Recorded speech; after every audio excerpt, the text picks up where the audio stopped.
I think I've mentioned to you, hello, welcome back to the Ingbretson talks. Um, for everybody who's uh, been paying attention to this, you know that one of the primary thing I'm trying to do is talk to you about a particularly different kind of painting, and we call it impressionism, but it's a kind of a it's impressionism is way way way way too what's the right word, parochial a term. It's become Monet broken color, and for some people bad drawing, or no drawing or avoiding drawing or something. Impressionism, I think is better used as Gamel used it, which is to describe paintings where you're trying to paint the visual impression of what you see in front of you, regardless of your basic your basic approach to whatever. Even I'm talking about whether you draw first or draw second and that sort of stuff.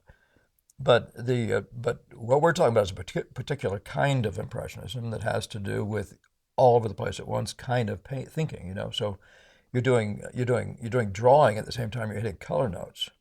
You're managing edges at the same time you're managing form in a different moment in the same run of activity in the course of a day.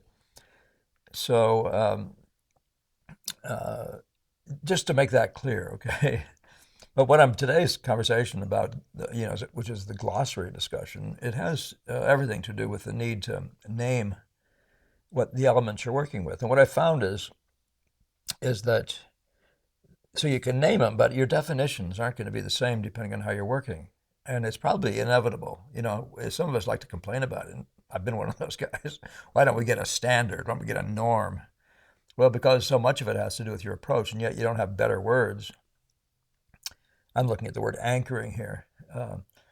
So everybody uses anchor, the word anchor, perhaps, or they could. And of course, it means so many different things. But all I want to say is that what we're doing is so peculiar to us that I thought that giving you a handful of terms and then defining them along the lines that in which they apply to the way we work might be helpful. And I've got maybe I've got 20 of them here. I don't mean necessarily to do all of them, but I want you to just get the hang of this. What I'm going to do is I'm going to print these pages as I'm going to show these whole pages of type as I speak, and let you go ahead and copy them. And at the end, I'm going to go through the points again with a picture. Okay, it's a little different format this time. It'll be up to my producer if he wants to break away from these words from time to time. As he knows, I know perfectly well. It's entirely in his hands to make a visual production out of this thing. Yeah, and so I've sometimes said to you, reminded you of a phrase, a German, I think, origin, and the phrase is, you have to name the pig. And it's like in a problem-solving world. If you can't name the problem, you can't solve the problem, right? But you have to name the pig. And in this case here, it's just activities, things we do, things you must do to succeed in our way of working. And so the way I'm giving them to you, I'm just going to talk about them somewhat randomly. I may jump around to one other one here and there because they connect. I don't know what I'm going to wind up doing, but I was doing this for my intensive group, and by this time they maybe will have received copies of it already. And but this is the beginning of the conversation. If we work a particular way, and I need you to know the definitions of the things we're trying to do. Okay, so this is just a beginning. It's not even. I sent it out to my students, and I think they were expecting more, to a handful of my good students, to my long time and very successful past students.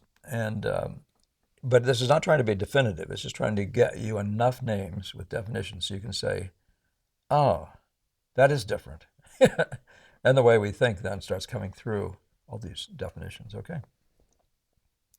So let's just put the first one up here. Is this so? By the way, we're doing them alphabetically, just like a good glossary, right? So a bunch of the stuff won't be in any order that's useful to you,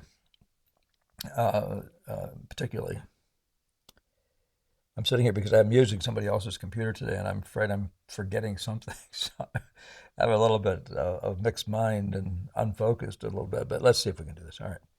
Anchoring. When painting relational, here's the word anchoring, right? You see it there?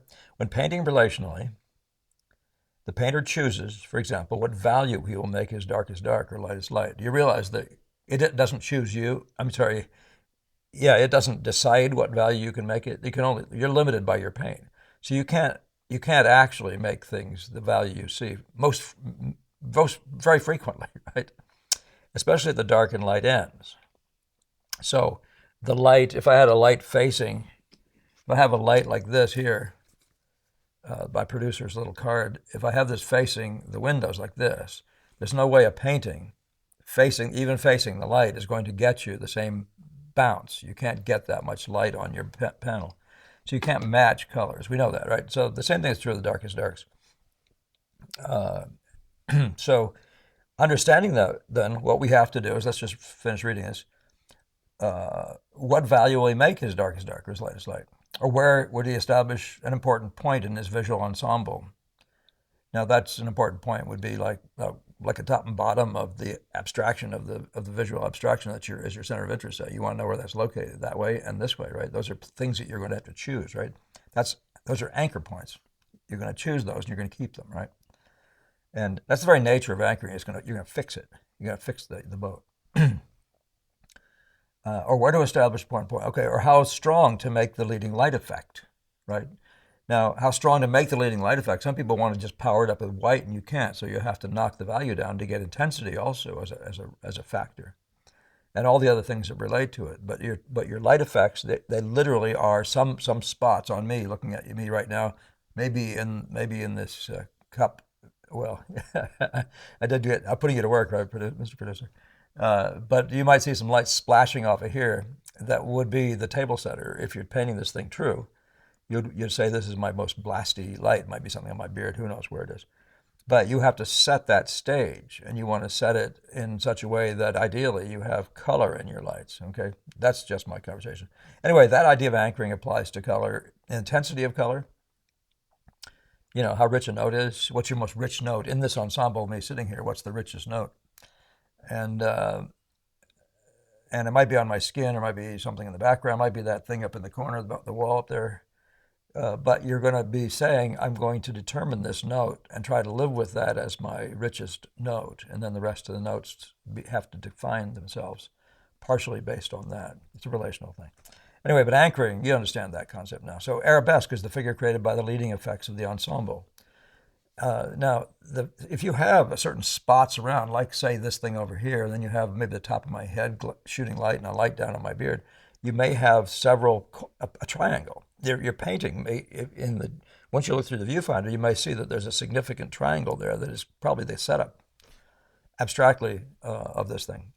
And you can do it by the point, or you can do it other ways, but it's also, when I say it's a broader application, it means that when you see colors, like you see the red of my shirt, you may see the red of a book back there, and there's going to be a set of those things, and they themselves make up a configuration. Just to be talking about how to handle things, the truth of how things align in relation to each other, you'll notice that they make a figure.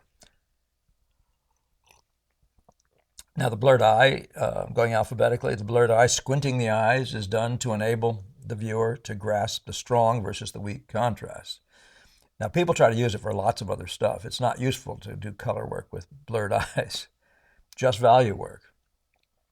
So thus areas that hang together with lower contrast are kept together longer, while the high contrast spots are put to immediate use to set up the shape created by the strongest key points. So that's the arabesque, right? So the strongest points are, you blur your eyes down so you can see. So if you blur your eyes at this area, maybe it looks like some of it might be part of the laptop and other parts. You'll see these things splashing around. If I put my hand out, my hand will be one of these pieces, but these are your strong players, and those are the things that you need to get into the right place fairly quickly for reasons that we won't talk about more now. Now, I mentioned chiaroscuro, which is the overall description of it. Light hitting an object produces clarity and strength of form. In other words, your modeling is in the lights, while the shadow side, which is more obscure and indistinct, and people would say loose in the dark, tight in the lights, due to its reduced value contrast. So the shadow side of me Where is that? It's this side. Yeah, the shadow side of me. You can see the reduced contrast in the stripes. You see they're much more, the stripes, that's more contrasty over here. This is more obscure. And that's the kind of thing we talk about in the chiaroscuro model. And so, and then I mentioned the idea of atmospheres associated with that. You can see that what we're seeing over here, someone asked about that, and I want you to understand this idea of atmosphere. Atmosphere is just, there's a sense there that there's like a mystery or of, of a place to go in. Oddly enough, it's almost the shadows thing, like entering the shadows. There's something we call atmosphere that relates specifically to that, and that's the way we use it. Keep remembering that's the way we use stuff, not necessarily the way three other people use it, okay? That's a Da Vinci concept, by the way. Now, color, which is everything that we paint with, is color, right? But not if you don't take it right. Color has, so the components of color, and often I use the word color values, but that leaves out intensity. Why don't we call them color intensity values? But color is the name given to the note that you hit. The note, the bit of pigment with which a painter paints, consisting of its value, hue, and intensity. So we hit notes, and we do our drawing with notes. We hit notes and compare notes in a relational world. And but color is this one single word that covers intensity of the color, the red, yellow, and blue of the color, and the shadow of the color. So is that coming across to you? All right, I'm trying to get through these relatively quickly so I can look at a picture with you, which is all you really want to do with me, isn't it? Yeah, there we go. All right, so now we have the word context, and somehow I managed to make that bold for no particular reason. But context is the group of visual elements used to give relational certainty to other such elements, from size to value to intensity, etc. Now, all that says is that a note is the only truth of the note is the context in which you find it. And so I quote Dorothy Sayers, history teacher, who says, history isn't simply the facts, but it's the relationships of the facts. It's the relationships of the facts, not the facts themselves, that make up history. Not the facts alone. You can't do that to them. So there's no such thing as an isolated color that we're going to get right and another color we're going to get right. What makes them right is the set of the relationships. And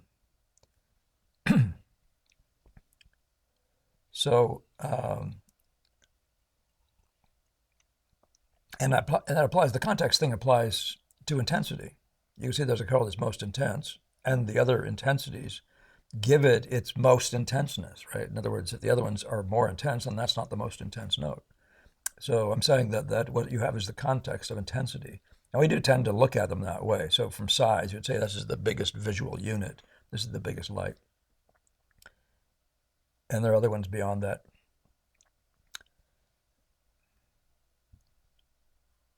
So contrast, difference in the relational world, referring frequently but not exclusively to different value units when side by side. So contrast, when a dark meets a light, you're seeing my beard hit the background back there, and you know that we're talking about contrast, right? That's that light versus dark thing side by side. So, and when you see that, you distinguish colors, one from the other as well. So now let's talk about edge. The joint between value units may appear sudden. And it's nice that this one comes right in the heels of contrast, because the joint between these two values, like my beard in the background, may appear sudden, really sharp, and that would be more like what the cup there is, what the teapot is doing up there. That's sharper. That's a sharper edge, and certain parts of my hair might be sharper, or my hand. If I put it up like this, you'll see the edge of it at certain places. The edge contrast way over here. That contrast will actually be done with a suddenness that we call sharp. Gamble would laugh at us for using the then to describe other ones as soft. You see my beard hitting the background, and they would say soft, but he used to laugh at that. He never talked us through that, so it's an interesting question. What annoyed him about it? But the edge is just where paint meets paint, right? In another way of saying it, and where two different colors meet, and especially important where two different values meet. It's important to have, by the way, just in that question of context, it's important to have the edges in context, to have them right in relation to each other.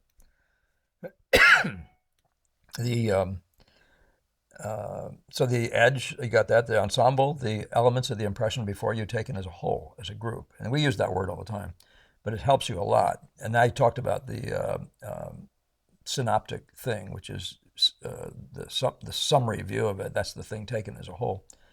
The elements of the impression before you taken as a whole, as a group. So the elements. So you have reds and blues and greens. You have lights and darks, and you have shape of this and shape that, and so on. That's our world.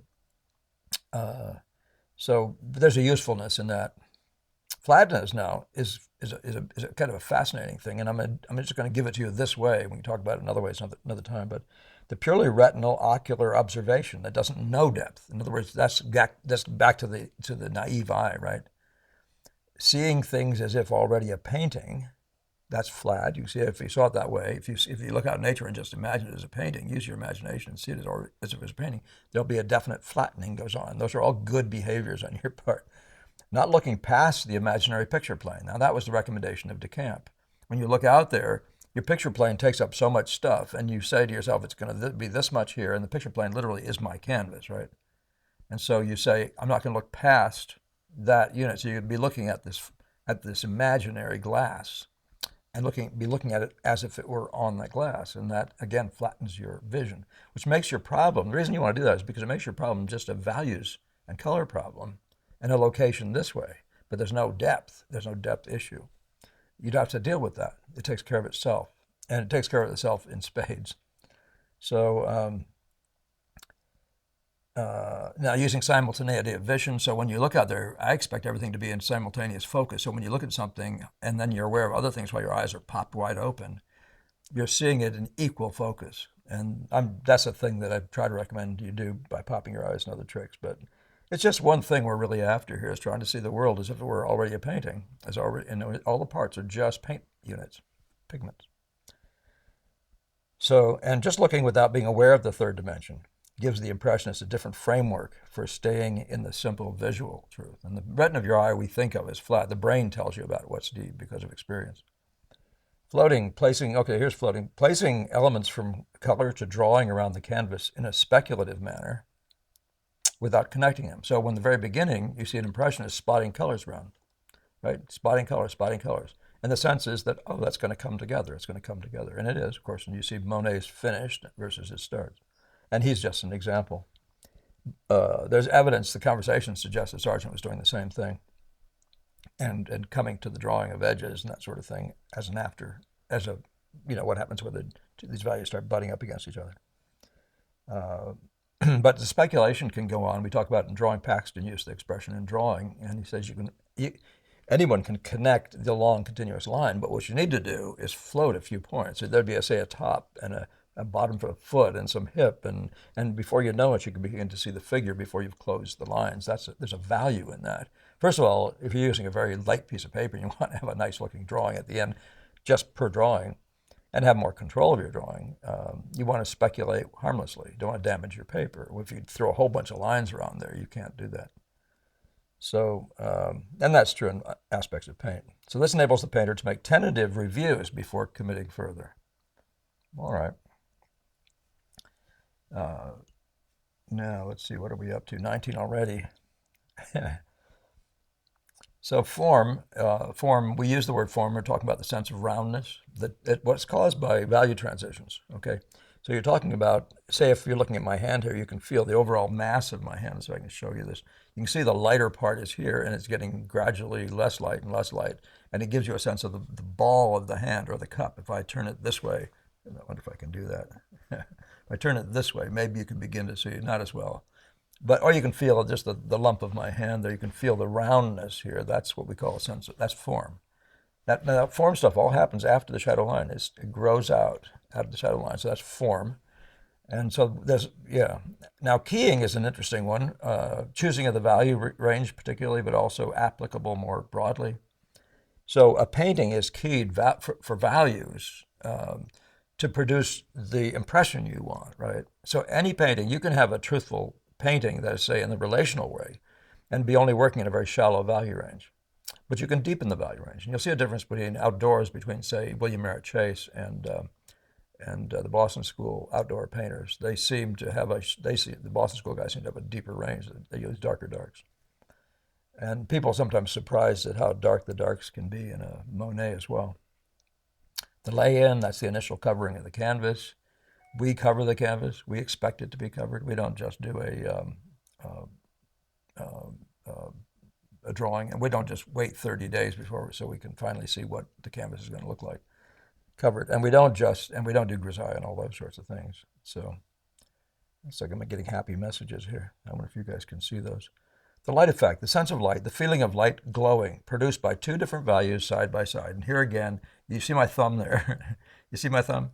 Look how bright that looks. What do you think is producing that? It's contrast, right? It's the light being light enough, it's the dark being dark enough, the sharpness of the edge. And then to some degree, there'll be a color factor. You can see that color on my hand is more rich than that on my hair, for example. Now, that's all we mean by a light effect. And then there's a set of those light effects. And when you get all of those effects, meaning the edge plus the light contrast, rather, and you get the whole set of them in there, and the general value mass is right, you'll have that sense of the unity of the light. But it's produced by, also produced by gradation, such as the most highly lit area. So this thing over here, there's light at the edge of the cup, but there's the higher light right where the highlight is, and there's a glow there too. So that's a gradation. That's produced by gradually building up to a light. You can see some of that in my beard as well. All right. Lost and found. That's so no contrast between objects produces what's called lostness. Now you see my shoulder in the background. Am I pointing at the right one? Let's try the shoulder. You see the shoulder in the background. Everybody knows there's a shoulder there, but we don't. We talk about lost and found because we know not to put time into that area because of the approach we take to painting. We don't paint the guy and then make sure he's lost at one spot. So. So the activity of a visually based painter finds these areas play different but essential roles in setting up the visual impression. And this is where I want you to look at the visual order. But the lostness and the foundness. So I just showed you with my thumb sticking up, the other hand, a foundness of contrast. And if I held that against my head here, you'd see the dark side of my thumb would tend to disappear right into my face. That's lostness. Just you've seen it, okay? Majors, larger masses, larger units, like the entire background behind me there, including my shirt, is also like one value. That's a major mass. It includes the bookcase down here, all that stuff taken over there, and all that whole idea, that's a major mass, right? And the idea of longer lines, like that spot, that say the cup to my head, you could think of that as a long line. Or you can find actual lines like the one of the table of the board up here shooting across to something that eventually might become my glasses, my ear, and all those sorts of things. You follow the idea. Those are longer lines, and it's important to understand that we're always trying to organize around the greater lines, not the lesser one. So that's the majors. The naive eye, we've already discussed that, and it's attributed to one using only visual data and not thinking. And I have students sitting in front of me all the time, and they say they couldn't think what to do in this spot. Well, the thing you want to do is not think you know anything. Go back into your head and find something. You want to just look longer until you begin to see the relationships. You know exactly what to do. All right. So the ocular, that's the purely visual data, and the relationships, and the thinking, not informed by non-visual knowledge, right? So ocular it just means just of the eye, right? So we're saying purely visual data, and that's the ocular data. Purely visual relationships, color to color, size to size, place to place on a page of color units. And of course, the ocular thinking means we're not in our heads thinking what we know and what we learned in the last picture or what we did in our anatomy class. So let's see. This is the last group of them, then I'll get to that picture and then we'll get out. So the relational, when attempting to hit a note, an observer will adjust, harmonize it by comparing and contrasting it with other notes. Now, you know exactly what this is. It's the same issue of context. Now, context can be delivered by the grand general impression of the ensemble, right? And that's context. But it's also the set of, once you're doing a red, it's the set of those reds that gives the context to that red, or the way this red is it's the red of this dark is the red of the darks, and that's a blue of the darks. And there's another one down here. There's the gold of the darks. That's those three darks are relating in that way. That's also relational, and it gives context. But that's also true of angles, sizes, etc., indefinitely. See, angles, sizes, that's our visual world. That's not the world of knowledge. That's the world of the eye, right? Sizes of light units, right, in relation to each other. And placement of light units, like you can see that cup, or that the teapot to my head, that relationship, or some light there to my beard, which you see is, or to my hair, that curve on this side, which you see picks up some curves on me. All right, so relational, everything is, you get those right to each other. One will be curved slightly more, one will curve slightly differently, flatter, I mean, but they might all look like a set of curves. Those all are relational. They're seen in their relation, in that relationship. They found a singular common thread, and they get their relationships there. You can also you're also doing contrast. Remember, the relational world has two parts to it that we constantly use. There are three parts counting contiguity, but the two we use primarily are contrast and similarity. So, but when we go into the reds, we are going into a similar world, and yet we're looking for the differences in the red. So that's that world. Everything is relational. Points, spots in painting used for establishing the major angles and arabesques. That's primarily, points is primarily a spatial thing. That's a Sargent term. And so when you look at the teapot and something about my beard and something about the top of my head, you can begin to see, or maybe an exit where the bookcase goes up, you might begin to see that those things are points. And an exit, where it hits the frame, becomes a point. And all these things need to be aligned right. That's the alignment is a two-dimensional, shapy world thing. All right. So then there's the question of seeing. By the way, points, I meant to say Sargent, it's points, he talks about points and angles. It's very much what we're doing, and creation of the arabesque depends on it. So the seeing of a note, angle, edge, etc. in context. So seeing it in context, seeing a thing in context is called seeing.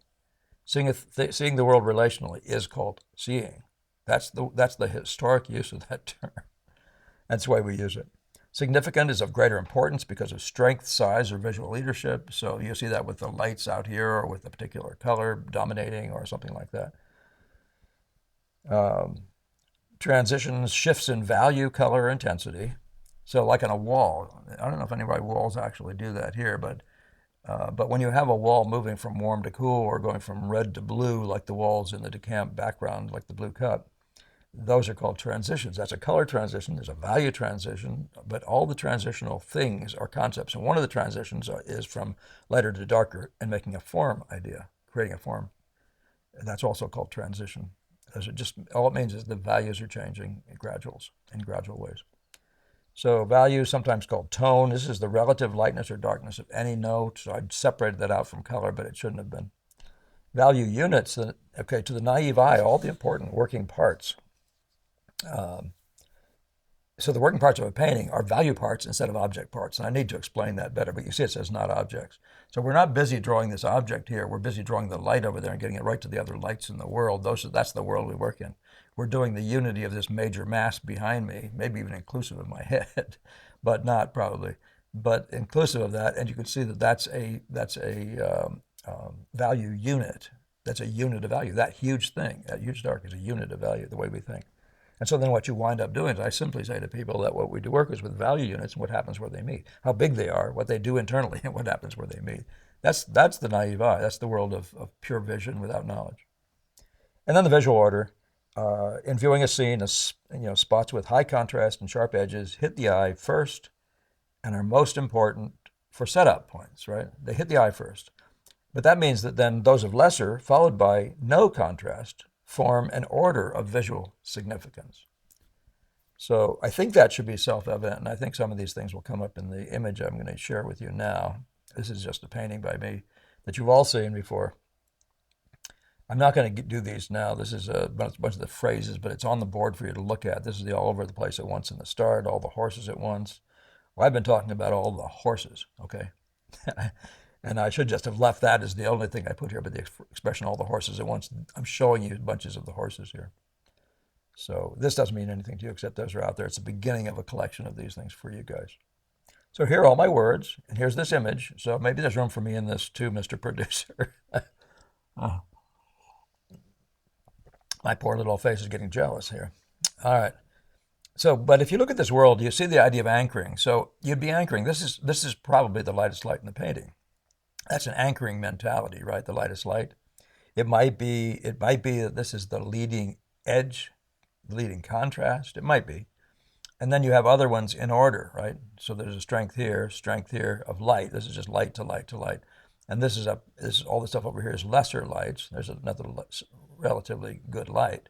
So that's the anchoring idea. The arabesque is the figure produced by some of these things that are useful to you, right?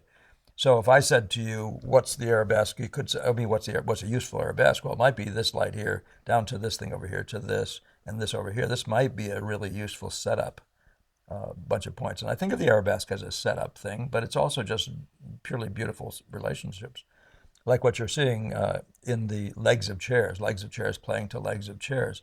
There's a group there that makes up a particular little orientation, a little phenomenon, a little shape, if you want to call it that. Okay, a figure. So the blurred eye, this is the way you actually know which is the top one, and you can do it at this, is you blur the heck out of your eyes, and you'll see this doesn't go, and this one stays and stays and stays. So the difficulty of establishing that thing has to be resolved right at the beginning. And you can see that if you blur your eyes, all this stuff here can wait a long time to be dealt with at all. It's very lost. So many of these areas are very lost, right? And this area here, these things can take their sweet time to be incorporated.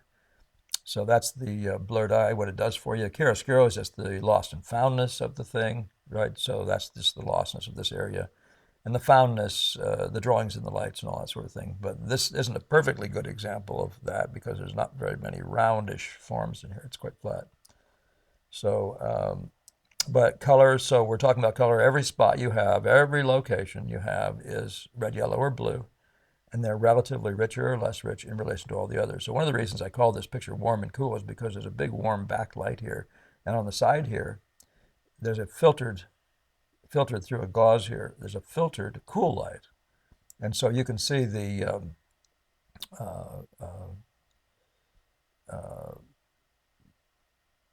what was I saying? I'm talking about the color. You can see the difference between the color of this rug and this rug. And I'm not saying we think rug thoughts, but here again, color relations. So here's a red, and then you can jump back here to this red. You begin to see these things in relation to each other. But that color, so these are at midtone values. This is the lightest light, but it's a different color from the light here, which is a different color from the light here. You can see these are like red, yellow, and blue.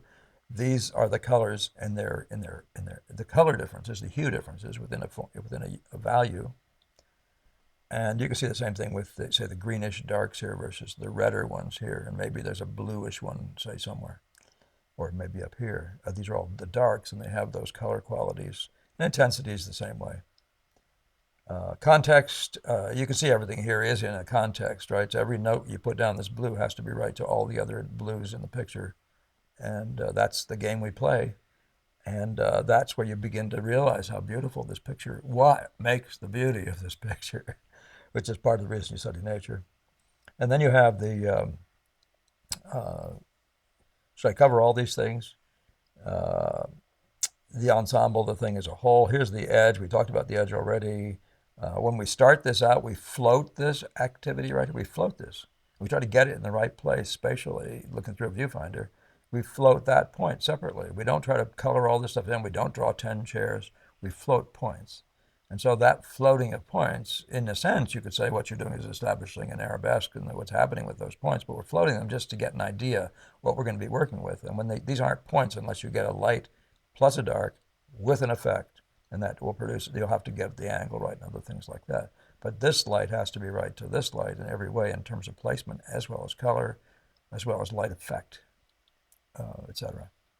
So keying is related to this, where you're really trying to get these points to be dominant, and then to find out whether you have the general tonality. I try to key primarily to get the general tonality of the picture, but I also want to get the general richness of the overall picture, right? And so on. All right. So the lay-in, this painting has to be done openly, loosely, because you can't paint all this stuff and cover the canvas in the first day, but you can do most of the major things within a day. And if you apply the idea, to cover the canvas, if you apply the idea of keeping larger unities, keep things flowing into grand units, like this value here into this, changing to green, et cetera, et cetera. And again, do that with broken color and looseness right at the beginning so you don't get lost. But that's the idea of a lay-in. What you're trying to do is cover the canvas the first day.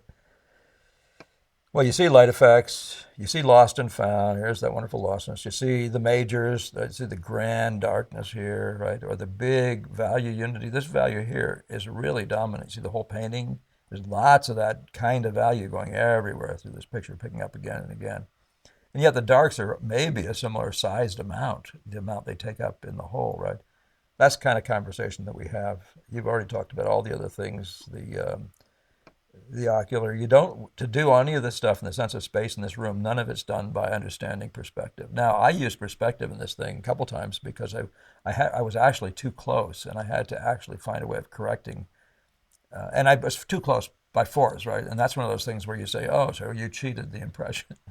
Yeah, well, all the stuff I was looking for in the general impression, the least of all I was looking for was the